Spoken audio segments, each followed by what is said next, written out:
কয়েক ডজন যুদ্ধবিমানে ইরানের নিরাপত্তা বাহিনীর কমান্ড সেন্টারগুলোতে হামলা চালায় ইসরায়েল। সোমবার রাতের এই হামলায় দেশটির সিকিউরিটি চিফ আলী লারিজানি নিহত হয়েছেন বলে দাবি করছেন দেশটির প্রতিরক্ষামন্ত্রী ক্যাটস। ইরানের সন্ত্রাসবাদী শাসনতন্ত্রের নেতৃত্বকে খুঁজে বের করতে আইডিএফকে নির্দেশনা দেওয়া হয়েছে।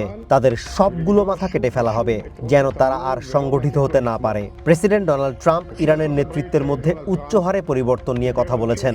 ওয়াশিংটনে সকাল হলে আমরা তাকে জানাবো এই দ্রুত পরিবর্তনের হার এখনো চলছে, এমনকি আরো বেড়ে যাচ্ছে, কারণ শীর্ষ পর্যায়ের অবশিষ্ট দুইজন গুরুত্বপূর্ণ ব্যক্তিকে অপসারণ করা হয়েছে। ইরানের বিক্ষোভে গণহত্যা চালানো সুপ্রিম ন্যাশনাল কাউন্সিলের সেক্রেটারি আলী লারিজানি ও বাসিজ ফোর্সের প্রধান সোলাইমানিকে গতরাতে হত্যা করা হয়েছে।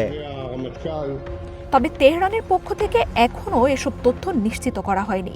সোমবারও এক বার্তায় ইসরায়েল আমেরিকার হামলার বিরুদ্ধে মুসলিম বিশ্বকে ঐক্যবদ্ধ হওয়ার আহ্বান জানান লারিজানি। এক মুসলমান হয়ে আরেক মুসলমানকে সাহায্য করতে হযরত মুহাম্মদ সাল্লাল্লাহু আলাইহি ওয়াসাল্লামের বাণীও মনে করিয়ে দেন তিনি।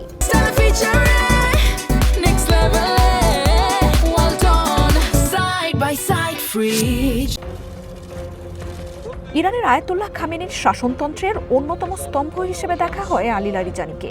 সংযত ও বাস্তববাদী নেতা হিসেবে পরিচিত আলী লারিজানি দেশটির সুপ্রিম ন্যাশনাল কাউন্সিলের সেক্রেটারি ছিলেন।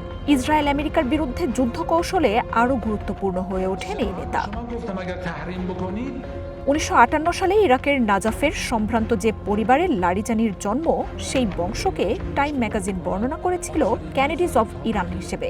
ইসলামিক রিপাবলিকের প্রতিষ্ঠাতা রুহুল্লাহ খোমেনির ঘনিষ্ঠ এক মিত্রের মেয়েকে বিয়ে করে আরও প্রভাবশালী হয়ে ওঠেন তারা। কট্টরপন্থী শাসনে থাকা লারিজানির আনুষ্ঠানিক পড়াশোনা ছিল ম্যাথমেটিক্স, কম্পিউটার সায়েন্সে। যিনি ইমানুয়েল কান্টের দর্শনের উপর ভিত্তি করে ওয়েস্টার্ন ফিলসফিতে পিএইচডি করেন। 1979 সালে ইসলামিক বিপ্লবের পর আইআরজিসি ও সরকার দুই দায়িত্বেই ছিলেন লারিজানি। 2005 সালে ইরানের সুপ্রিম ন্যাশনাল কাউন্সিলের সেক্রেটারি এবং পরমাণু কর্মসূচির মধ্যস্থতাকারীর দায়িত্ব নেন। 2008 সাল থেকে 3 মেয়াদে ইরানের পার্লামেন্টের স্পিকার হিসেবেও কাজ করেন তিনি। ইরানের কেন্দ্রীয় নেতৃত্ব ও ক্ষমতার অন্যতম কেন্দ্রবিন্দু ছিলেন এই নেতা। ব্যাপক হামলায় সোমবার রাতে আইআরজিসির প্যারামিলিটারি বাহিনী বাসিজ ফোর্সের প্রধান গোলাম রেজা সোলেইমানিকেও হত্যার দাবি করেছে ইসরায়েল। তরুণ বয়সে আইআরজিসিতে যোগদানের পর নিজের ক্ষমতা ও দক্ষতায় দ্রুত পদোন্নতি পান তিনি। ইরাক ইরান যুদ্ধে ছিলেন ব্যাটালিয়ন কমান্ডার। 2019 সালে আইআরজিসির নিয়ন্ত্রণাধীন প্যারামিলিটারি বাহিনী বাসিজ ফোর্সের প্রধানের দায়িত্ব নেন তিনি। নেতৃত্ব দিচ্ছিলেন 4.5 লাখ সেনাকে। ইরানের অভ্যন্তরীণ নিরাপত্তা বলয়ের অন্যতম গুরুত্বপূর্ণ ব্যক্তিত্ব ছিলেন Soleimani. America, European union, Britain, কানাডার মতো দেশগুলোর নিষেধাজ্ঞা ছিল সোলেইমানির উপর।